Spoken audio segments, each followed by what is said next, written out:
네, 수험생 여러분 안녕하십니까? 합격의 법학원에서 행정사, 행정법 강의하고 있는 이재준입니다. 여러분들 오늘 제가 이렇게 어제 시험을 보시고 6월 1일 일요일 날 오후 2시에 이제 여러분 수험 강의 해설을 하기 위해서 제가 이렇게 오게 되었는데요. 어쨌든 처음에 여러분한테 드리고 싶은 말씀은 정말 고생 많이 하셨습니다. 우리 행정사 시험의 특성상 직장인분들도 되게 많이 준비하시거든요. 그래서 직장 갔다 오셔가지고 힘드실 텐데 역시 이거 공부하시느라고 애쓰셨었고요. 그 다음에 그냥 수험생분들도 하고 싶은 것도 많고 놀고 싶은 것도 많고 먹고 싶은 것도 많으셨을 텐데 공부하시느라고 참아가시면서 공부하신 분들이거든요. 어쨌든 시험 결과를 떠나서 여러분들 여기까지 오신 것만으로도 진정으로 대단하신 분들이고 어쨌든 여러분들한테 모두 좋은 성과 있었으면 좋겠다는 바람을 가지고 오늘 이 자리에 쓰게 되었고요. 어쨌든 저는 행정법 강사이기 때문에 우리 행정법 1차 과목에 대한 총평을 이야기하고 그다음에 기출문제 해설을 하면서 여러분들과 함께 이번 시간 보내보도록 하겠습니다. 자, 첫 번째 테마 총평 얘기하고 싶어서 왔는데요. 여러분 총평을 말씀드리면은 일단 난이도는 어려운 건 아니었었고요.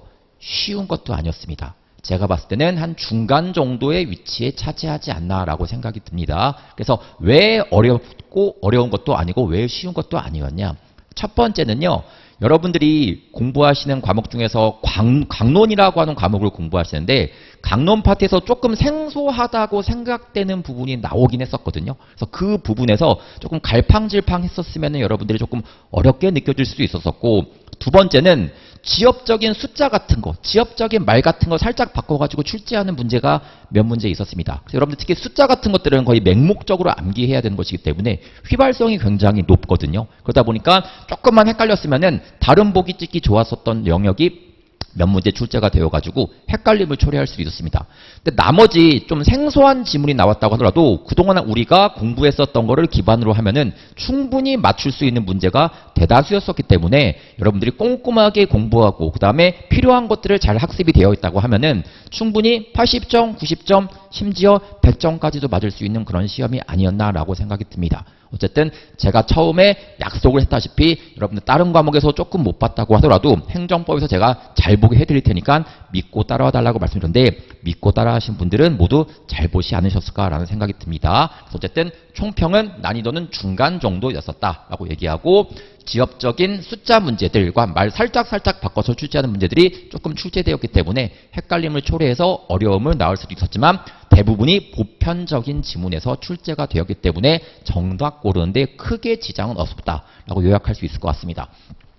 두 번째는요, 이제 최후의 보루라고 해가지고 제가 이게 뭐냐면은 제가 그냥 파이널 특강을 하지 않습니까? 일명 마중물, 마지막까지 챙겨야 할 프린트물이라고 해가지고 여러분들한테 최종적으로 최소한 꽈락은 면하자 라는 차원에서 제가 준비한 하나의 마지막 특강이거든요. 근데 그 특강에 대한 평인데 이게 어제 시험을 봤는데 너무 감사하게도 제가 이분이 어떤 분이신지 잘 모르겠지만 너무 감사하게도 이분이 5월 31일 오전 11시 51분 37분 다시 30초 다시 말해서 시험 보고 오시자마자 바로 저한테 이렇게 답글을 달아주셨습니다. 그래서 수강평을 달아주셨더라고요. 읽어보니까 시간이 없어서 딱 이것만 듣고 시험 쳤는데 꽈락은 면했습니다.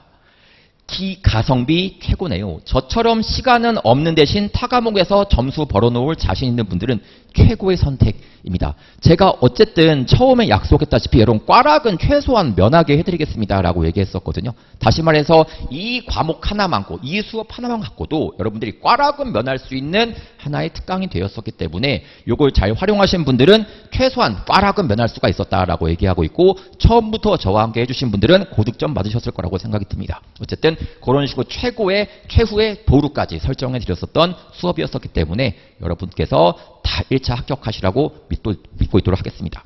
자, 두 번째, 이제 기출문제 해설을 한번 들어가 보겠습니다. 일단 기출문제는 일단 처음 공부하는 사람들이 아닌 이미 공부한 분들이 공부하고 있다는 생각하에 설명할 것이기 때문에 차근차근 한번 설명하지 보다 큰 그림 위주로 설명해 보도록 하겠습니다. 첫 번째, 행정기본법. 여러분 행정기본법은 제가 너무 중요한 법이기 때문에 이 법만 따로 뽑아가지고 제가 특강을 해드렸었거든요. 그렇기 때문에 이 법조문을 여러분들이 꼼꼼하게 알고 있으셔야 된다라고 제가 말씀을 여러 차례 드린 바가 있었었죠. 행정기본법상 법원칙에 대한 설명으로 가로 안에 들어갈 용어는 너무 쉬운 내용입니다. 실질적 관련이 없는 의무를 부과해서는 안 된다. 뭔지 아시지 않습니까? 부당결부금지 원칙 얘기한 거구나. 설명할 게 없죠. 두 번째, 요 문제는 사실 좀 개인적으로 강사 입장에서 좀 허탈했었던 문제였었습니다. 과연 이런 식으로 출제를 해야 되는 건가라는 생각이 좀 들긴 했었거든요. 보통 우리가 요 파트에서 출제했을 때 뭐 기억 1번은 이해가 갑니다. 첫 번째 건 이해가요. 기억은 이해가 갑니다. 기억은 법률 우위의 원칙과 법률 유보의 원칙에 대한 이야기를 하는 것이기 때문에 좀 중요한 파트이기 때문에 이렇게 출제한 거 이해하는데, 두 번째는 요 니은에 들어갈 말이 법령이거든요. 이게 법령인지 법률인지 그게 왜 중요한지는 잘 모르겠습니다. 그런 거 가지고 시험 문제 출제하는 것은 좀 너무 좀 지엽적이지 않나라는 생각이 들고요. 보통 요 파트에서 시험에 나오는 것은 처분 당시의 법에 따르냐 혹은 신청 당시의 법에 따르냐, 그게 핵심인데 그걸 벗어나가지고 여기에 들어갈 말이 법률이냐 법령이냐 그거 알고 있는지 물어보고 있었던 문제였었거든요. 그래서 약간 조금 수험상 약간 좀 지엽적으로 느껴졌었던 사안이 아닌가라는 생각이 듭니다. 어쨌든 뭐 기억에 들어갈 말은 법률이고 니언에 들어갈 말은 법령이기는 한데 어쨌든 그렇게 정리할 수가 있겠죠. 그 다음에 28번. 행정계획에 대한 설명으로 옳지 않은 것은, 자 1번이 행정계획에 대한 지문이거든요. 행정계획에 대한 의의입니다. 행정계획은 목표를 설정하고 그 목표를 이루기 위해서 각종 수단들을 거기에다가 끼워 맞추는 거, 조정하는 거, 컨트롤하는 것을 계획이라고 얘기하고 있죠. 그래서 행정계획이란 특정한 목표를 달성하기 위하여 서로 관련 있는 행정수단을 종합, 조정, 컨트롤함으로써 장래 일정한 시점에 일정한 질서를 실현하기 위한 활동 기준으로 설정된 것이다. 정확하게 표현하고 있고요. 2번, 행정계획은 아시다시피 이것을 입안하거나, 입안이 만든다는 뜻이겠죠. 입안하거나 변경시키거나 혹은 폐지시킬 때 자유로운 재량을 가지고 있습니다. 그래서 비교적 광범위한 재형성의 재량을 갖는다라고 얘기하고 있고요. 3번, 행정주체가 기반시설을 조성하기 위하여 도시군계획시설 결정, 도시군계획시설 결정이 재량이라고 하는 테마인데, 재량이라고 하더라도 무제한적으로 이루어지는 것은 아니라 항상 한계가 주어지게 될 수밖에 없습니다. 그래서 여러분들도 항상 살면서 고를 수 있는 재량의 영역이 많은데 정해진 범위 내에서 골라야 되는 것이지 범위 한계를 벗어나면 안 되는 거죠. 한계가 있겠죠. 4번. 자연보호 등, 자연환경보호 등을 목적으로 하는 도시관리계획 결정은 이거 재량의 영역으로 판단하고 있거든요. 재량의 영역이기 때문에 웬만하면은 이 결정을 폭넓게 존중해 줘야 되는 거구나 라는 식으로 접근하시면 되고요. 5번입니다. 너무 쉬운 내용이죠. 도시기본계획은 처분성이 없기 때문에 국민한테 구속력이 없습니다. 반면에 도시관리계획은 처분성이 있기 때문에 국민한테 구속력이 있다는 거 알고 있으시겠죠? 처분성이 없는 계획이라고 한다는 거 체크하시게 되면은 구속력은 있다는 틀린 지문 되는 거구나 라고 얘기할 수 있겠죠. 쉽게 풀 수 있었습니다. 29번. 행정입법에 대한 설명으로 옳지 않은 것은, 자 우리 행정입법 파트는 약간 좀 제가 봤을 때 좀 정해진 패턴대로 나오려는 습관이 있기 때문에 그 범위에서 크게 벗어나지 않게 나온 문제라서 다 풀 줄 아셨을 거라고 믿습니다. 1번. 상급 행정기관의 소속 공무원에 대한 업무 처리 지침으로, 업무 처리 지침을 뭐라고 합니까? 행정규칙이라고 얘기하고 있죠. 행정규칙이기 때문에 행정조직 내부에서만 효력을 갖게 되는 것이 국민한테 효력을 갖는 것 같습니다. 공무원들이 업무 처리 지침, 공무원들이 업무를 할 때 이런 식으로 해야 돼 라는 지침이 국민랑 관련 있는 건 아니지 않겠습니까? 2번. 조례는 집행행위 개입 없이도, 즉 조례를 실행시키는 행위가 없다고 하더라도 그 자체로서 직접 국민의 구체적인 권리 의무에 영향을 미친대요. 그 자체로 국민의 권리 의무에 영향을 미치면 처분이라고 얘기할 수 있겠죠. 처분인데 처분은 항고소송의 대상이 되는 것이 자명한 사실인데 항고소송의 대상이 될 수 없다라고 하니까 당연히 틀린 지문이구나 라고 얘기할 수 있겠죠. 정답 고르는 거는 쉬운 내용이었었고요. 3번. 행정규칙은 아시겠지만 국민한테 적용되는 법은 아니라 공무원 내부 사회에서 적용되는 거예요. 약간 조금 극단적으로 얘기해서 다리 떨지 마. 예컨 이렇게 행정규칙이 있을 수 있겠죠. 공무원한테 적용된 법입니다. 근데 다리를 떨면서 행정행위를 해서 그게 위법하다고 단정할 수가 있냐? 아니죠. 공직사회에서 적용되는 공무원이 징계받을 수는 있을지언정 그게 국민한테 위법한 행위했다고 단정할 수는 없는 것이기 때문에 행정규칙을 위반했다고 해서 그러한 사정만으로 곧바로 위법이라고 부르지는 않겠다라고 한다는 거 쉬운 내용이고요. 4번 지방의회는 자치사무에 관하여 법률에 특별한 규정이 없는 한 지방자치단체장의 고유 권한을 침해하지 않은 범위 내에서 조례를 정할 수가 있다. 맞는 얘기하고 있습니다. 지방의회는 조례를 지정할 수가 있고요. 5번 법령보충적 행정규칙은 상위법과 결합해서 법규의 기능을 수행하고 있는 하나의 행정규칙이거든요. 그래서 상위 법령과 결합하여 대외적 구속력이 있는 법규 명령으로서 효력을 갖는다라고 한다는 거 정확하게 지문을 얘기하고 있겠죠. 정답은 이제 2번 고르시면 되는 내용이다 라고 얘기할 수가 있고요. 그 다음에 30번 인허가 의제 제도에 대한 설명으로 옳지 않은 것을. 인허가 의제 제도는 작년 우리 행정사 시험에서도 출제가 된 바가 있었지만 너무 중요한 테마라고 제가 수업 시간 때 강조했었기 때문에 당연히 출제되는 것이 맞다고 생각이 듭니다. 1번 인허가 의제는 뭐냐? 주된 행정행위를 받으면은 의제되는 행정행위가 온다는 뜻이거든요. 다른 행정행위가 끌려온다는 뜻인 거예요. 그럼 끌려올 때 중요한 건 뭐냐? 그 주된 행정행위를 하는 행정청이 의제된 행정행위를 할 때 필요한 실질적인 요건은 심사를 해줘야 되거든요. 심사해줘야 되는 것이기 때문에 당연히 인허가 의제를 받으려면 주된 인허가를 신청할 때 불가피한 사유로 함께 제출할 수 없는 경우가 아니라면은 관련 인허가에 필요한 서류를 함께 제출해야 된다. 맞는 얘기하고 있겠죠. 2번 주된 인허가 행정청은 주된 인허가를 하기 전에 관련 인허가에 관하여 미리 관련 인허가 행정청과 협의해야 된다. 여러분 아시겠지만 주된 행정행위를 주된 허가를 받으면은 의제되는 인허가가 있기 때문에 의제되는 인허가를 해주는 행정청 쪽에서는 이 사실을 알고 있어야 되거든요. 그렇기 때문에 사전에 협의한다라고 한다는 거 정리할 수 있겠죠. 3번 인허가 의제의 효과는 주된 인허가에 해당 법률에 규정된 관련 인허가에 한정이 된다. 무슨 뜻이냐? 여러분들 주된 인허가를 받게 되면은 관련 인허가가 끌려오는데 모든 게 다 끌려오는 것이 아니라 법에서 끌려온다고 되어 있는 것만 끌려옵니다. 예컨대 건축법에서 건축 허가를 받으면은 도로 점용 허가가 끌려온다고 써 있다고 치겠습니다. 그럼 도로 점용 허가만 끌려오지 도로공사 허가라고 한다던가 다른 게 끌려오는 게 아니라는 뜻이겠죠. 그렇기 때문에 인허가 의제의 효과는 주된 인허가에 해당 법률에 규정된 관련 인허가에 한정되는 거구나 라고 얘기할 수 있고요. 4번 인허가 의제의 경우 관련 인허가 행정청은 관련 인허가를 직접 한 것으로 보아 관계 법령에 따른 관리 감독 등 필요한 조치를 해야 된다. 주된 인허가를 받으면 관련 인허가가 끌려오는데 관련 인허가를 한 행정청이 한 것으로 이해를 합니다. 그렇기 때문에 관련 인허가 행정청이 그 관련 인허가에 대해서 사후에 관리 감독 등을 해야 된다라고 얘기할 수 있고요. 5번 인허가 의제 제도는 사업시행자의 이익을 위하여 만들어진 것이므로 사업시행자가 반드시 인허가 처리를 신청하여야 한다. 여러분들 반드시라는 말이 있는데요. 여러분들 제가 수업 때 말씀드렸지만 반드시라는 말이 들어갔을 때는 조금 예의주시하셔야 됩니다. 행정법에서 무조건 뭐 딱 하나 특정 짓는 거 그렇게 좋아하진 않겠어요. 무슨 반드시 항상 이런 표현 같은 걸 그렇게 좋아하지를 않거든요.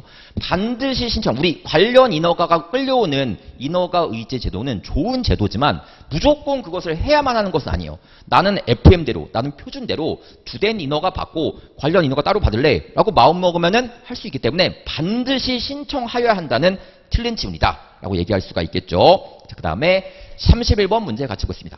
행정행위의 직권 취소에 대한 설명으로 옳지 않은 것은 자, 행정행위에 취소 사유가 있다는 이야기는 행정행위 자체가 위법하거나 부당하다는 뜻인 겁니다. 그래서 5번 지문 살펴보시게 되면은 취소 사유는 위법이 있는 경우만이 아니라 부당한 경우도 포함한다. 즉 행정행위 자체가 위법하거나 부당하면은 그것을 행정청이 직접 날려버릴 수 있는 면허 취소 같은 것. 예컨대 이런 느낌이죠.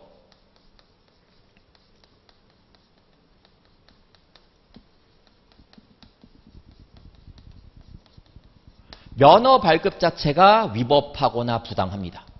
행정행위 자체가 위법하거나 부당하게 되면은 행정청은 이 면허 발급 행위를 날려버릴 수가 있겠죠. 이걸 뭐라고 합니까? 직권 취소라고 하는 거구나 라고 얘기하고 있습니다. 그래서 결국 5번은 위법한 경우뿐만 아니라 부당한 경우에도 역시 포함되는 거구나 라고 얘기할 수가 있고요. 두 번째, 취소 사유가 있어서 이걸 날려버린다 해요. 이게 위법하다는 말과 비슷한 표현이거든요. 그러면은 면허 취소를 할 때 면허 발급이 사라지는 효과가 발생하겠죠. 사라지니까 국민한테는 침익적인 테마가 될 수밖에 없다는 뜻이에요. 우리 행정법의 기본적인 방침은 국민한테 침익적인 행위할 때는 뭘 해야 됩니까? 이익 형량 같은 거 해가지고 얻을 수 있는 공익이 더 커야 된다. 이런 것들 있지 않습니까? 그렇기 때문에 이익 형량 같은 거 하는 과정에서 신뢰보호 원칙 같은 거 당연히 고려할 필요가 있겠죠. 그래서 신뢰보호 원칙 등을 고려할 필요가 없다라고 단정지은 거는 잘못된 지문이다 라고 얘기할 수 있고요. 2번, 처분청은 처분 성립에 하자가 있는 경우 이를 취소할 별도의 법적 근거가 없다고 하더라도 직권을 취소할 수가 있다. 너무 쉬운 지문이죠. 제가 이거 직권 취소할 때 별도의 법적 근거 없이도 할 수가 있다더라 한다는 거 말씀드렸던 거 기억하고 있고요. 3번, 행정청의 행정행위 취소가 있더라고 취소 사유의 내용, 경위, 기타 재반 사정을 종합하여 행정행위 효력을 장래에 향하여 소멸시키는 행정행위 철회에 해당한지를 살펴보아야 한다. 여러분들 소급해서 취소시켜버린 거랑 장래해서 소급해서 취소시켜버린 거랑 장래 일단 장래효라고 하는 것은 철회에서 발생하는 효력입니다. 물론 취소도 장래효가 발생할 때도 있기는 합니다만 일반적으로 장래효는 철회에서 발생하는 효력이죠. 그래서 일반적으로 국민한테 덜 침익적인 거는 장래효가 덜 침익적이거든요. 왜 그러냐? 소급효가 발생시키면은 면허 발급을 해줄 때부터 면허 취소가 사라져버리게 됩니다. 그럼 이 사이에 운전을 했다라고 한다면은 무면허 운전이 되는 것이겠죠. 반면에 장래효가 발생하게 되면은 이때에서부터 면허 취소가 날아가 버린 것이기 때문에 이때 운전했었던 것은 면허 발급이 있는 상태에서 운전한 거니까 무면허 운전이 되지 않습니다. 그래서 웬만하면은 철회로 해석하려고 노력한다는 게 좀 필요하다라고 하는 그런 판례의 취지이긴 하거든요. 그래서 우리 행정법에서 좋아하는 막 종합해서 고려한다 이런 표현 같은 거 되게 좋아한다는 거 알고 있으시겠죠. 4번은 솔직히 제가 봤을 때 이 지문은 좋은 지문은 아니라고 생각이 듭니다. 물론 상대적으로 답을 골라야 하는 문제에서는 이걸 고르는 게 맞긴 한데 이것도 이렇게 좋은 지문은 아니긴 하거든요. 왜 그러냐? 행정행위 취소는 일단 유효하게 성립한 행정행위를 성립 당시 존재하던 하자를 이유로 소급하여 효력을 소멸시키는 행정처분이다. 이 면허 취소라는 직권 취소가 소급효가 발생한다라고 단정짓고 있는데 소급효만 발생하는 것이 아니라 장래효가 발생할 때도 있거든요. 근데 이 지문은 소급효가 발생하는 행정처분이다라고 얘기하니까 틀린 내용은 아니겠지만 약간 조금 아쉬운 지문이다라는 생각입니다. 그래서 그런 행정처분이다라고 단정 지을 수 있기에는 약간 좀 모자란 느낌이 든다라는 느낌이 들긴 합니다. 어쨌든 뭐 상대적으로 답을 고른 입장에서는 1번 고르시는 게 맞다는 뜻이긴 하죠. 그래서 어쨌든 정답은 1번 체크하시면 된다는 말씀입니다. 32번. 재량행위에 해당하는 것을 모두 고르시오. 자, 기억. 체류 자격 변경 허가는 뭡니까? 특허죠. 특허는 재량행위니까 재량행위가 맞습니다. 니은은 사실 공부하신 분도 있긴 하겠지만 약간 좀 생소한 지문일 수도 있긴 하거든요. 모르겠다라고 체크할 수가 있고요. 공유수면 점용 허가도 특허니까 재량행위라고 얘기할 수가 있고요. 변상금 부과처분은 기속행위니까 재량행위는 아니라고 얘기할 수 있겠죠. 결국 기억과 디귿 들어간 거 고르고 리을 들어간 걸 빼버리시게 되면은 리을 들어간 거 다 빼도록 하겠습니다. 요거 2개 남아있거든요. 그럼 여기서 디귿 들어간 것은 요거 하나밖에 없겠죠. 결국 정답 4번 고르시면 되는 겁니다. 그래서 어쨌든 이런 식으로 접근해서 충분히 풀 수 있었던 문제이긴 했었고요. 그 다음에 33번 갑니다. 행정지도에 대한 설명으로 옳지 않은 것은 1번 뭐 설명할 것도 없죠. 행정지도 하는 자는 상대방에게 취지와 내용과 신분을 밝혀야 하는 거구나. 2번 행정기관은 행정지도의 상대방이 행정지도에 따르지 아니하였다는 것을 이유로 불이익한 조치를 해서는 안 된다. 당연한 이야기하고 있는 거 아니겠습니까? 행정지도는 충고하는 행위가 행정지도인데 국민이 따를지 말지를 알아서 결정할 수가 있거든요. 안 따랐다고 해가지고 이런 거 하면 안 된다라고 얘기할 수 있겠죠. 3번 국가배상법이 정한 배상 청구의 요건인 공무원의 직무라고 하는 것입니다. 우리 공무원의 직무는 최대한 넓게 이해하는 것이기 때문에 권력적인 작용, 행정행위 같은 것도 포함할 수 있고 비권력적인 작용인 행정지도도 포함되니까 비권력적 작용은 포함되지 않는다는 틀린 지문이겠죠. 4번 행정지도의 상대방은 해당 지도의 방식, 내용 등에 관하여 행정기관의 의견을 제시할 수가 있다. 당연한 이야기하고 있고요. 5번 행정지도는 그 목적 달성에 필요한 최소 한도에 그쳐야 하며 행정기관은 상대방의 의사에 반해 부당하게 강요해서는 안 된다. 이거는 당연히 충고하는 것이기 때문에 압박해서는 안 된다라고 하는 것이 담겨져 있는 메시지입니다. 정답은 3번 고르시면 되겠고요. 34번 행정절차법상 행정응원에 대한 이야기를 진행하고 있습니다. 행정응원은요. 우리 공무원 시험에서도 잘 나오지는 않습니다. 잘 나오지는 않고요. 아주 가끔씩 출제가 될 정도의 포인트고 행정사 시험에서는 한 번 정도 출제가 된 적 있었던 지문이기 때문에 좀 여러분 보고 가시긴 했었습니다. 어쨌든 행정응원을 요청할 수 있는 다른 행정기관한테 도와달라고 요청하는 걸 행정응원이라고 하죠. 그게 아닌 것은 1번 법령 등을 이유로 독자적인 직무 수행이 어려운 경우 혼자서 일 처리하기 어려울 때 다른 기관에 요청할 수가 있다는 뜻인 거고요. 2번 행정 서비스에 대한 국민 만족도를 높이기 위하여 필요한 경우 이거는 행정응원을 요청하는 테마와는 좀 거리가 멀고요. 3번 다른 행정청의 응원을 받아 처리하는 것이 보다 효율적이고 경제적인 경우 우리 최소 비용 최대 효과라고 하는 경제적 효과 관점에서 봤을 때 다른 행정기관의 도움을 받는 게 도움이 된다 싶으면 할 수가 있겠고요. 4번 다른 행정청에 소속이 있는 전문기관의 협조가 필요한 경우 예컨대 우리 소방 쪽에서 경찰에 수사력이 필요하다라고 느낌이 되면 요청할 수도 있겠고요. 5번 인원 장비 등의 부족 등 사실상 이유로 독자적인 직무 수행이 어려운 경우라고 얘기를 합니다. 어쨌든 간에 다 공통적인 것은 다른 기관한테 도움받는 게 좋다라는 느낌인데 국민의 만족도를 높이기 위해서 이런 거는 이제 행정응원과는 관련이 없겠구나라고 얘기할 수 있겠고요. 자, 그 다음에 공공기관의 정보공개에 관한 법률상 이의 신청에 대한 내용이다. 알맞은 숫자는 여기 숫자와 관련된 이야기가 등장을 했는데 조금 여러분들께서 고민하실 수도 있다는 생각이 듭니다. 왜? 숫자는 휘발성이 너무 높기 때문에 금방 잊어버릴 수도 있긴 하거든요. 어쨌든 우리 정보 공개를 청구할 때 이건 2차 과목과도 연결되어 있으니까 잘 보셔야 되죠. 정보 공개를 청구하게 되었을 때 정보 공개를 청구 후 10일 내에 답변을 해줘야 됩니다. 근데 10일 내에 답변이 어려울 때는 한 차례에 걸쳐서 10일 범위 내에서 연장을 할 수가 있거든요. 맥시멈 20일 범위 내에서 요청을 해야겠죠. 답변을 해야겠죠. 근데 20일 내에도 답변이 없다 싶으면은 국민은 참지 않고 뭐를 할 수가 있냐? 이의 신청과 그 다음에 행정심판과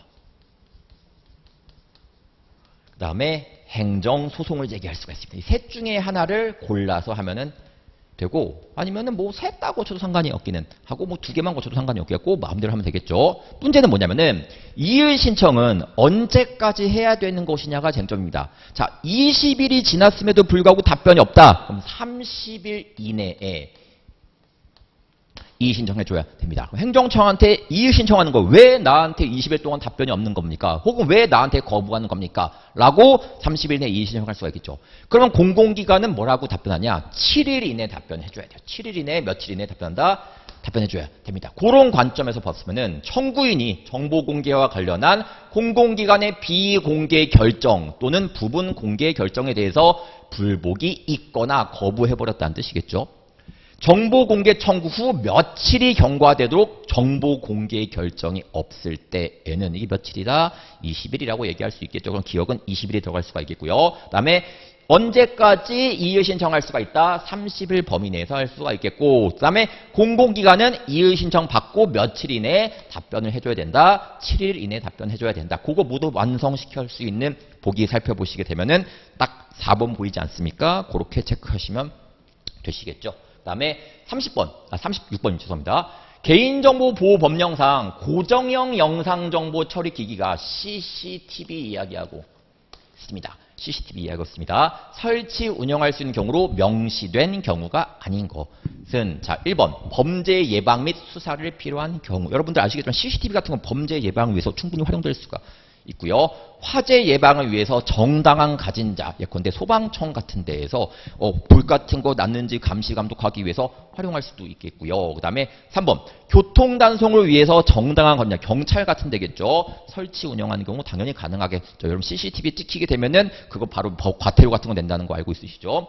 4번 해당 사실을 명확히 표시하여 정보 주체가 촬영 사실을 알 수 있도록 하였음에도 불구하고 촬영 거부 의사를 밝히지 않은 경우. 요거 일단 좀 보도록 하겠습니다. 5번 촬영된 영상 정보를 저장하지 아니하는 경우로서 출입자 수, 성별, 연령대 등 통계값 또는 통계적 특성값 산출을 위해 촬영된 영상 정보를 일시적으로 처리하는 경우. 일단 여러분들 4번 살펴보시게 되면은 뭔가 의사를 물어보고 상대방이 거부 의사를 밝히지 않는다 등등등의 상황이 오고 가고 있거든요. 요 상황을 딱 살펴보시면은 고정 CCTV 같은 경우에는 CCTV 운영하는 사람이 일일이 의사를 물어보거나 하지 않습니다. 그냥 고정되어 있어가지고 그 정확하게 정해진 방향만 비추고 있는 것이기 때문에 의사를 주고받거나 하는 것이 애초에 불가능하거든요. 요거는 뭐에 대한 이야기 하는 거냐면은 이동형 영상정보 처리기기, 그러니까 핸드폰 카메라 같은 거 생각하시면 된다 뜻이죠. 휴대폰 카메라 같은 거 생각하시면 된다 뜻입니다. 휴대폰 카메라를 딱 비추면서 상대방이 거절 의사를 밝히지 않네. 그럼 촬영할 수가 있거든요. 그거 얘기하고 있는 거거든요. 고정형 CCTV, 고정형 영상정보 처리기기와는 거리가 좀 멀기는 합니다. 정답은 이제 4번 체크하시면 된다는 말씀이고요. 그 다음에 37. 대집행법에 대한 내용으로 옳지 않은 것은 자 1번 대집행 행정청은 해가 지기 전이니까 낮에 대집행을 착수한 경우라도 해가 진 후에는 대집행을 해서는 안 된다. 여러분들 대집행을 실시를 했어요. 철거 행위하고 있다는 뜻이거든요. 철거 행위를 했는데 낮에 실시한 거야. 해가 떨어졌어. 멈추는 게 좋을 것 같습니까? 계속하는 게 좋을 것 같습니까? 계속하는 게 맞습니다. 오히려 철거를 중간에서 중단하게 되면은 오히려 국민들이 더 위험해질 수도 있거든요. 이미 시작한 거 담당자가 있고 일하시는 분들이 있을 때 거기서 사건을 해결해버리는 게 낫거든요. 그래서 대집행을 해서는 안 된다가 아니라 한 거는 다 종료시켜야 되는 거구나 라고 얘기할 수 있겠고요. 2번 대집행에서 든 비용을 대집행의 요한 비용이라고 얘기하죠. 행정청은 사무비 소속에 따라서 국세 다음가는 선순위 취득권을 갖는다. 맞습니다. 일단은 대집행을 하면서 든 비용 같은 것을 징수했을 때 국세에 먼저 메꾸고 그 다음에 대집행의 요한 그 비용을 거기에다가 이제 대집행 드는 비용에다가 메꾸는 거구나 라고 한다는 거 알고 있으시겠고요. 3번 대집행도 권력적 사실행위니까 처분이니까 행정심판 얘기할 수가 있고 대집행에서 든 비용은 국세징수법에 의해서 독촉, 압류, 매각, 청산한다는 거 알고 있으시겠고 의무자가 동의한 경우에는 해가 뜨기 전이 새벽이죠.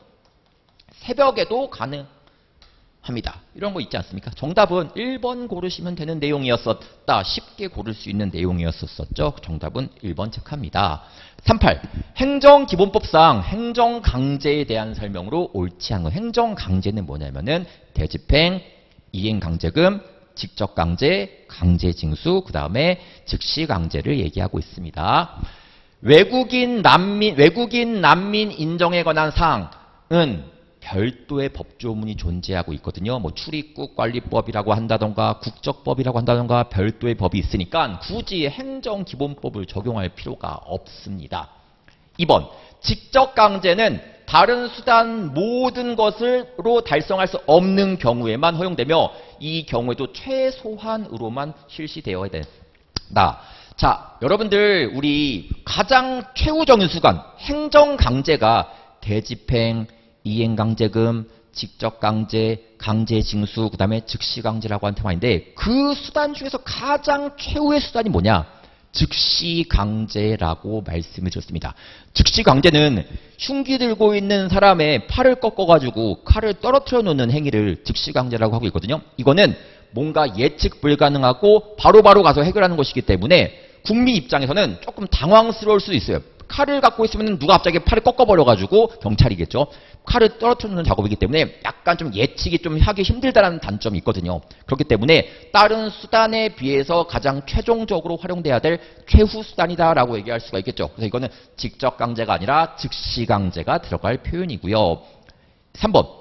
행정청은 이행강제금을 부과받은 자가 납부기한까지 이행강제금을 내지 아니하면 국세강제징수의 예 또는 지방행정제재 부과금의 징수 등에 대한 예에 따라 가지고 징수한다, 독촉, 압류, 매각, 청산한다 라고 얘기한다는 뜻이겠죠.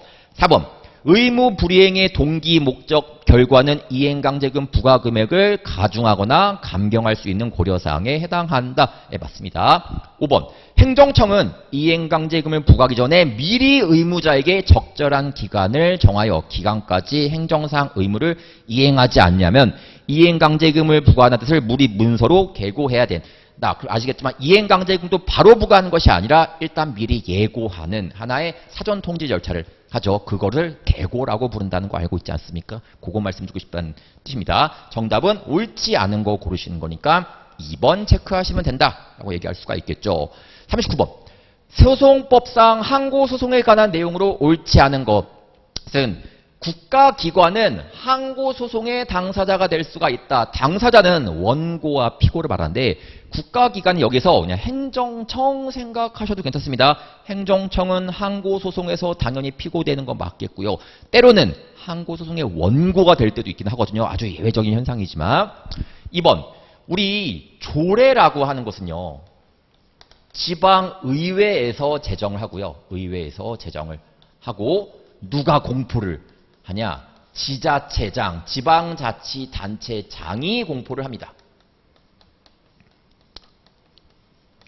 그쵸? 근데 만약에 조례 자체가 우리 아까도 문제 풀어봤지만 요거 조례 자체가 별도의 집행행위를 기하지 않고 처분성이 있는 경우가 있거든요. 처분성이 있으면 그 자체로 항고소송의 대상이 될 수가 있다는 뜻이겠죠. 항고소송의 대상이 될 수가 있는데 문제는 뭐냐? 그럼 누구를 피고로 하냐가 여기서의 핵심인 겁니다. 자, 우리 여러분들 조례 피고를 설정할 때는 우리 항상 누가 공포하는지가 포인트가 되는 것이기 때문에 지방자치단체장이 공포하니까 피고가 되는 게 맞죠. 근데 만약에 이 조례의 내용이 교육, 학외, 학문예술과 관련되어 있다라고 한다면은 누가 이것을 공포하냐면은 교육감이 공포를 합니다. 지방의회가 만들고 교육감이 공포를 하니까 이때는 교육감이 피고가 되겠구나 라고 한다는 거 체크하시면 되시겠죠. 결국은 2번이 교육감에 관한 조례의 무효 확인 소송을 제기함에 있어 그 조례의 공포권이 있는 교육감을 피고로 하는 게 맞겠구나 라고 얘기하고요. 3번. 여러분들 우리 항고소송에서의 피고는 누구의 명의로 이게 외부에 표시되는 거냐가 되게 중요한 거 아니겠습니까? 공포한 자가 피고가 되시 누구의 명의로 밖에 표시되냐가 중요한데 밑에 내용을 보면은 그 자신의 명의로 행정처분을 하였다면 라고 나와 있는 거 보이시죠? 그 명의로 표시된 자가 피고가 되는 것이 맞지 않겠습니까? 그래서 처분 명의자인 해당 행정청이 항고소송 피고되는 것이 원칙이다라고 얘기할 수 있고요. 4번. 지방자치단체장이 국유 일반 재산을 대부한 것은 우리가 사법관계가 형성됐다. 사법상 계약이 형성되었다라고 얘기를 합니다. 그러면 사법상 계약과 관련해가지고 소송 제기할 때는 민사소송을 제기하는 것이 맞지 항고소송 제기하는 거 아니거든요. 맞습니까? 그래서 구할 수가 없다라고 얘기할 수 있겠고요. 5번. 이건 사실 공부가 되어 있으신 분들이죠. 정답이 보였을 지문입니다.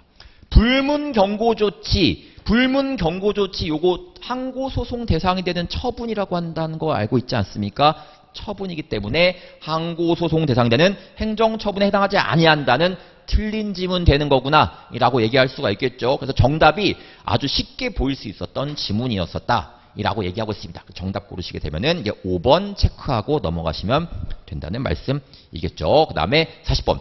행정심판에 관한 설명으로 옳지 않은 것은 우리 사정재결은 취소 심판이랑 의무 이행 심판에서 인정이 됩니다. 무효 확인 심판에서는 인정되지 않습니다. 정답이 그냥 딱 보이죠. 2번. 행정심판법은 항고심판에 대한 이야기만 있어요. 다시 말해서 취소 심판, 무효 등 확인 심판, 의무 이행 심판만 있지 당사자 심판은 다른 법에서 규정하고 있으니까 규정하고 있지 않겠죠. 3번. 행정처분의 취소를 구하는 심판에서, 즉 취소 심판에서 처분청은 당초 처분의 근거로 삼은 사유와 기본적 사실관계가 동일성이 있다고 인정되는 한도 내에서는 다른 사유를 추가 또는 변경할 수가 있다. 처분 사유 추가 변경의 전제는 뭐다? 처분 시에 제시했었던 사유와 동일했을 때 처분 사유 추가 변경이 가능하다는 거 알고 있으시겠죠? 4번. 재결에 의해서 취소되는 처분이 당사자의 신청을 거부하는 것을 내용을 하는 경우가 거부처분 얘기하죠. 거부처분. 그럼 거부처분이 만약에 행정심판이나 행정소송에 의해 가지고 인용재결, 인용판결로 인해서 사라지게 된다면 뭐가 발생합니까? 재처분 의무가 발생한다는 거. 재결의 취지 혹은 판결의 취지에 따라 가지고 재처분 의무가 발생하겠죠. 그래서 행정청은 재결의 취지에 따라 이전 신청에 대해서 처분을 해야 하는 거구나. 의무가 발생한다. 5번. 대통령의 처분. 여러분, 대통령의 처분에 대해서 행정심판을 제기할 수가 있냐? 행정심판은 처분청보다 위에 있는 행정청한테 구제 요청을 하는 거거든요. 위에 있는 행정심판위원회한테 구제 요청하는 건데 대통령은 행정부의 가장 정점에 있는 자이기 때문에 더 이상 위에 있는 행정심판위원회가 존재하지 않으니까 대통령의 처분은 행정심판의 대상이 될 수가 없다라고 얘기할 수밖에 없겠죠. 그래서 이거는 행정심판을 제기할 수가 없다라고 한다는 걸 체크하시면 되시겠고요. 그 다음에 점각 고르시면은 1번, 41번. 행정소송법 내용에 대한 설명으로 옳은 것은 1번. 취소 소송은 법령의 규정에 의해 당의 처분에 대한 행정심판을 제기할 수 있는 경우에는 이를 거치지 아니하고는 제기할 수가 없다. 여러분들 행정심판이라고 하는 거 있지 않습니까? 원칙적으로 임의적 전치주의라고 한다는 거. 임의적 전치주의이기 때문에 반드시 거칠 필요는 없다는 거 알고 있으시겠죠? 거치지 아니하고 제기할 수가 있다라고 얘기할 수 있고요. 2번. 처분 등을 취소하는 확정 판결은 제3자에 대해서 효력이 없다. 우리 취소 판결 중에서 형성력이라고 하는 거 있는데 형성력 중에 하나가 제3자 효라고 한다는 거 있지 않습니까? 제3자한테도 효력을 미치게 되어 있고요. 자, 3번. 행정처분의 무효 확인을 구하는 소에는 특단의 사정이 없는 한 취소를 구하는 취지도 포함되어 있다. 무효 확인의 소든 취소송이든 그 처분을 없애고자 하는 거에 대해서는 같은 이야기를 하고 있거든요. 그래서 무효 확인의 소에는 처분을 취소시키고자 하는 그런 마음도 포함되어 있기 때문에 취지를 같이 한다라고 얘기하고 있습니다. 정답 3번 보이죠? 4번. 거부처분 취소 판결의 간접 강제에 관한 규정은 무효 확인 소송의 경우에 준용이 된다. 여러분, 간접 강제에 대한 이야기는 어디에서 나오는 겁니까? 취소 소송이랑 부작위 위법 확인 소송에서 등장하죠. 무효 확인 소송에서는 등장하는 케이스가 아니니까 틀린 질문이겠죠. 5번.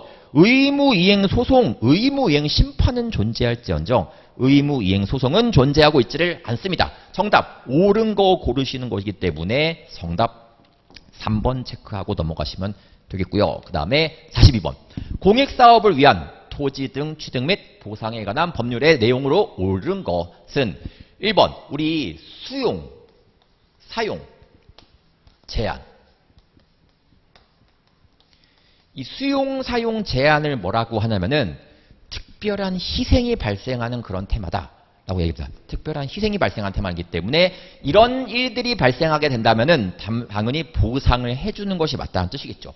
그럼 수용이라고 하는 것은 땅을 가져가는 거니까 땅을 가져가는 거에 대한 대가인 집가로서 보상해 주는 게 맞고, 사용이라고 하는 것은 내 땅을 마음대로 쓰겠다는 뜻이기 때문에 사용료를 주는 것이 맞습니다. 어쨌든 그런 내용인데 제한은 뭐 시험에서 거의 나오지가 않죠. 그럼 1번. 사업 시행자는 사용 개시에 토지의 사용 취득권, 사용을 하기로 한 날에 사용권을 취득하고, 그럼 사용만 해야지 다른 것들을 해서는 안 되는 거예요. 거기다가 사용을 해야 되는데 거기다가 막 집을 짓는다던가 이러면 안 되는 거겠죠. 그래서 그 토지에 관한 다른 권리는 재결로 인정되지 않더라도 사용 기간 중에 행사할 수가 있다. 말이 안 된다는 이야기입니다. 2번. 그것도 정답이 보이셔야 되는 건데, 우리 수용 재결이 행정행위 중에서 대리에 해당하는 것이거든요. 이거에 대해서 다툴 수 있는 패턴이 두 가지가 있습니다. 이의 신청할 수도 있고 그 다음에 행정소송 제기할 수도 있는데 그 선택관계라는 거 알고 있으시겠죠? 그래서 이의 신청을 거치지 않고도 바로 행정소송을 90일 이내에 제기할 수가 있다. 맞죠? 3번 재결에 의한 경우 보상액의 산정은 수용 개시 당시의 가격이 아니라 재결 당시의 가격을 기준으로 재결할 당시의 그 토지 가격을 기준해서 보상금 책정하는 거구나 라고 얘기할 수 있고요. 4번 사업 인정 처분이 당연 무효래요. 사업 인정 처분이 무효면은 수용 재결도 당연 무효가 됩니다. 선행 처분이 무효면 후행 행위도 당연히 무효가 될 수밖에 없으니까 무효가 되는 것은 아니다는 틀린 지문이겠고요. 5번 보상액을 산정한 경우 해당 공익사업으로 인하여 토지 등의 가격이 변동되었을 때는 이를 고려하여야 한다. 고려하지 않겠죠. 해당 공익사업으로 인한 토지 등의 가격이 은 뭐냐? 공익사업을 하면서 땅값이 상승하게 되는 것을 말하고 있지 않습니까? 그거는 공익사업을 하기 때문에 상승한 가격이지 원래 자연적인 증가분은 아니라고 얘기하니까 이런 걸 반영해서 토지 가격을 산정하지는 않는다는 뜻 아니겠습니까? 그래서 정답은 옳은 거 고르시는 거기 때문에 2번 고르시면 되는 거다 라고 얘기할 수가 있겠네요. 그래서 2번을 체크하시면 되시겠죠. 그 다음에 넘기겠습니다. 43번 소송법상 부작위 위법 확인 소송의 경우에 취소 소송에 관한 규정이 준용된 것을 모두 고르면은 자 여러분들 부작위 위법 확인 소송이랑 취소 소송이랑 비교하시면서 공부하시는 건 맞는데 문제는 뭐냐? 취소 소송에서 활용되는 제도가 부작위 위법 확인 소송 활용되지 않는 제도들이 몇 가지가 있거든요. 그걸 공부하는 것이 테마라고 얘기할 수가 있습니다. 일단 집행정지는 처분의 효력을 멈추는 것이기 때문에 당연히 부작위는 처분에 대해서 다투는 소송은 아니지 않습니까? 부작위는 애초에 답변이 없는 상태니까 처분이 없기 때문에 부작위 위법 확인 소송에서는 집행정지라고 한 테마는 활용될 여지가 없죠. 사정 판결이라고 하는 것도요. 취소 소송에서만 활용되고 있으니까 부작위 위법 확인 소송 활용되고 있지를 않습니다.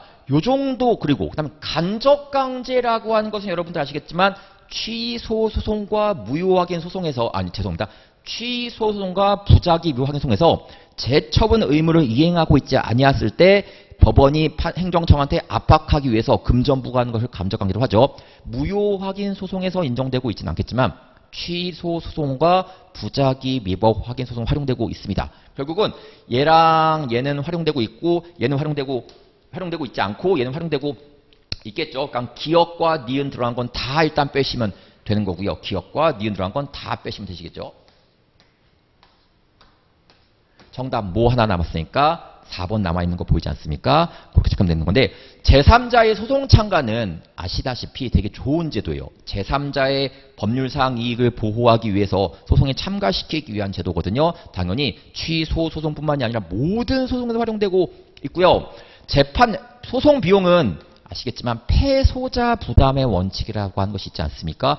그것도 역시 일반적으로 모든 소송에 활용되고 있는 제도이기 때문에 디귿, 리을, 미음 모두 활용되고 있습니다. 정답 고르시면은 4번 고르시면 된다는 말씀이었었겠죠. 그 다음에 44번도 같이 한번 접근해 보겠습니다. 행정기관에 관한 설명으로 옳지 않은 것은 자 요거는 우리 행정사 시험에도 출제가 된 적이 있었는데 행정행위는 행정청이 국민한테 의사표시를 해야 행정행위로 인식을 합니다만 상급 행정기관의 하급 행정기관에 대한 승인 동의 지시는 국민한테 하는 것이 아니라 행정부 지들 안에서 벌어지고 있는 하나의 의사표시 아니겠습니까? 행정처분에 해당한다는 아니죠. 정답이 너무 보이는 질문이었습니다. 2번 법제처는 국무총리 밑에 있는 기관이라는 거 알고 있으시겠고요. 3번 중앙행정기관의 설치와 직무범위는 법률로서 정해지는 거 맞고 4번 각 행정기관장은 소관 사무를 통할하고 소속 공무원을 지휘 감독하는 거 맞고요.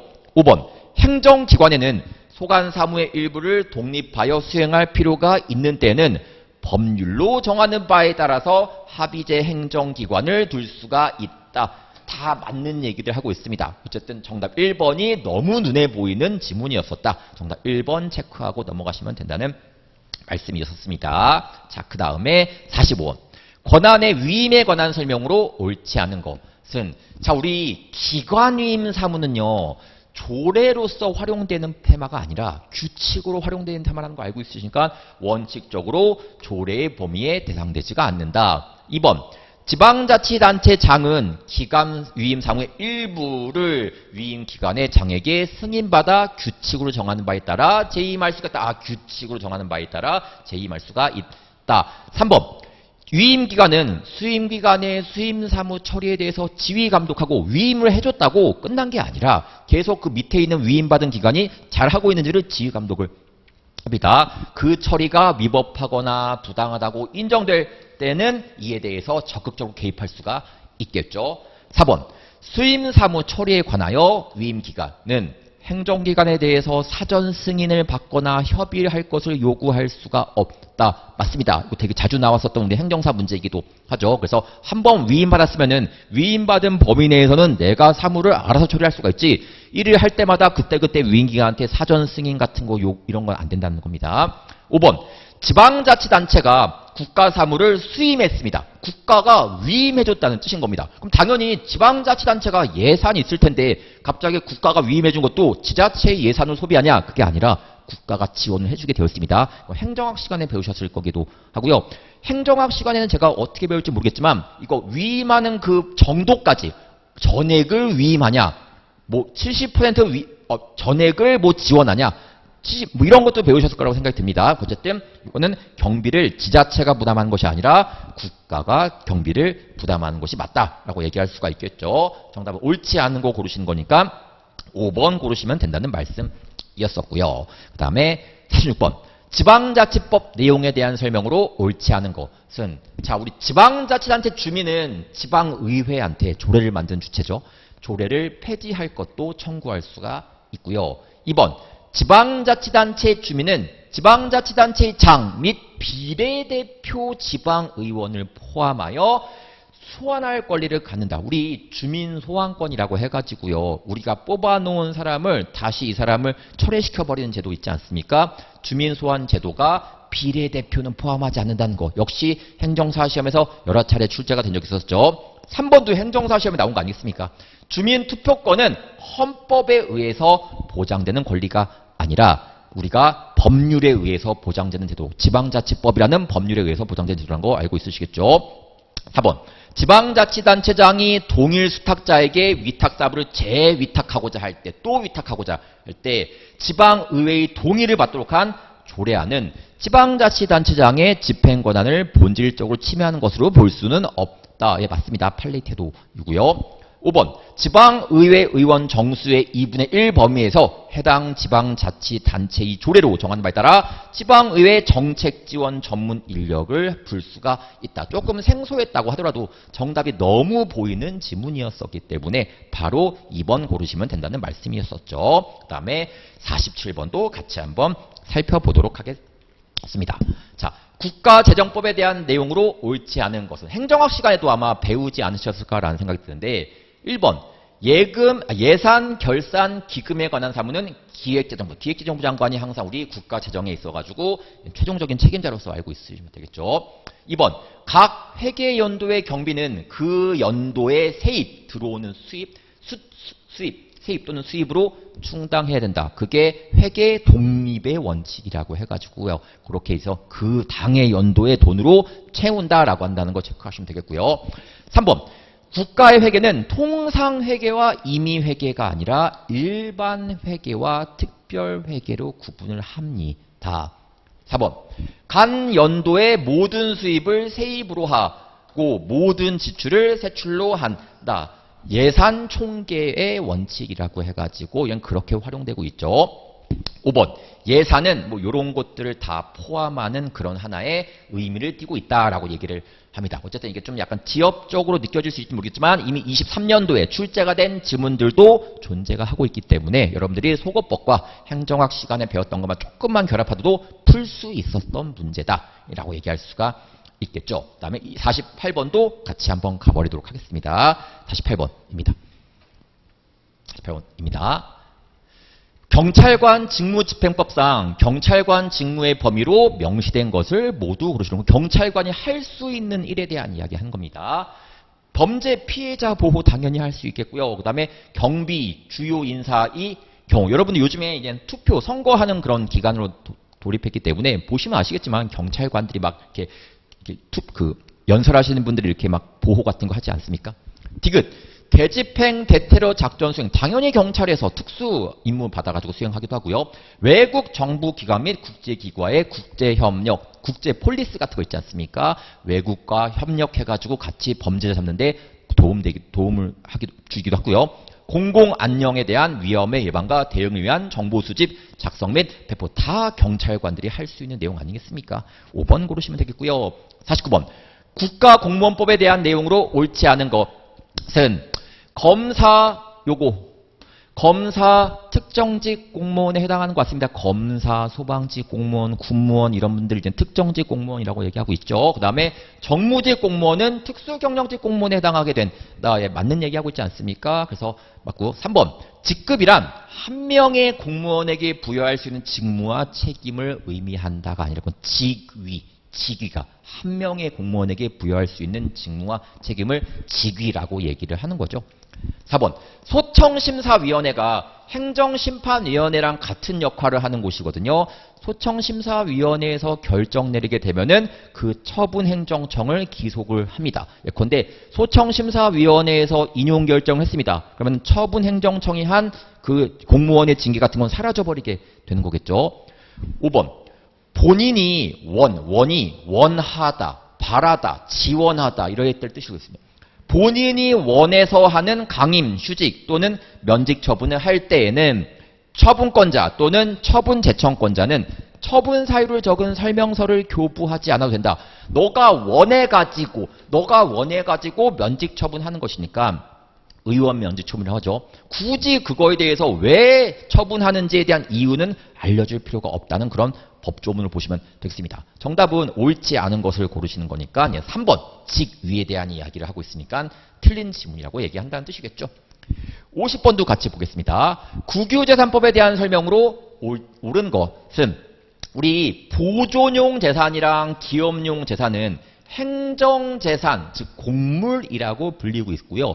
공물은 아시겠지만 시효 취득의 대상이 되지 않습니다. 바로 해결할 수가 있겠죠. 일반 재산에 속한다. 틀린 지문이고요. 행정재산이 맞고요. 시효 취득 대상된다. 틀린 지문이겠죠. 2번 공용재산이란 국가가 직접 공공용으로 여러분 공공용이 공공이라고 하는 것은 일반 공공시설 이런 거 들어본 적 있으시죠? 대중들한테 제공하기 위해서 형성된 물건을 공공시설이라고 얘기하고 있습니다. 그럼 여러분 공공용으로 사용하기나 라고 나와 있으니까 이거는 공공용 재산에 대한 설명이지 공용재산에 대한 설명은 아니라는 뜻이겠죠. 그래서 틀린 지문이고요. 4번 판결에 의해 취득하는 경우에는 여러분 사건, 개인의 권리가 설정된 재산은 사건이 소멸해야지만 국유재산으로 가져갈 수가 있습니다. 개인재산으로 설정된 것은 사건이 사라져야지만 국유재산으로 가져갈 수가 있는데 판결에 의해 가지고 할 때에는 사건이 소멸하지 않더라도 국유재산으로 가져갈 수가 있어요. 그런 법조문이 있기는 한데 상황에 따라 좀 지엽적으로 느낄 수 있긴 합니다. 5번 총괄청이나 중앙관서의 장은 소유자가 없는 부동산을 국유재산으로 취득한다. 소유자가 없는 부동산을 국유재산으로 취득한다. 사건이 설정되어 있지 않다는 뜻이겠죠. 정답 옳은 거 고르시는 내용이니까 5번 고르시면 된다라고 얘기할 수가 있습니다. 자, 여기까지가 여러분들이 시험을 열심히 보셨던 행정법 1차 과목 지문들이었었습니다. 어쨌든 여러분 쭉 풀어보시니까 해설 들어보시니까 또 아차 싶은 것도 있겠고 때로는 운이 좋아서 맞힌 문제 있을 텐데 어쨌든 여러분들이 어찌 됐든지 간에 다 합격하셨으면 좋겠다는 마음을 갖고 있고요. 어쨌든 아주 만약에 또 내년 시험을 준비하셔야 된다고 한다면은 말씀드리고 싶은 거는 뭐냐. 일단 여러분 기본을 좀 탄탄히 하고요. 지엽적인 거에 너무 매몰되지 않았으면 좋겠다. 지엽적인 지문, 못 보던 지문이 나올 수도 있겠지만 기본적인 지문을 알고 이해하고 있으면 충분히 속어법에 의해서 접근할 수 있는 문제가 대다수이기 때문에 여러분이 너무 걱정하지 마시고 기본적인 내용과 기본적인 이론을 정확하게 이해하셔가지고 공부하시는 것이 정말 좋다라는 말씀을 드릴 수가 있겠습니다. 어쨌든 그렇게 해서 여러분들 준비하시면 되겠고 또 2차 공부하실 분들도 행정법에서 배웠던 내용들 정확하게 잘 숙지하셔가지고 2차 공부하시게 되면은 이해되는 것도 많겠고 쓸 수 있는 것도 많을 거라고 생각이 됩니다. 꼭 2차까지 다이렉트로 합격하시는 분들 되셨으면 좋을 것 같다는 생각을 하고 있고요. 또 응원하도록 하겠습니다. 정말 고생 많이 하셨고요. 앞으로 여러분들이 뭔 일을 하든지 간에 좋은 결과 있기를 진심으로 기원하도록 하겠습니다. 감사합니다.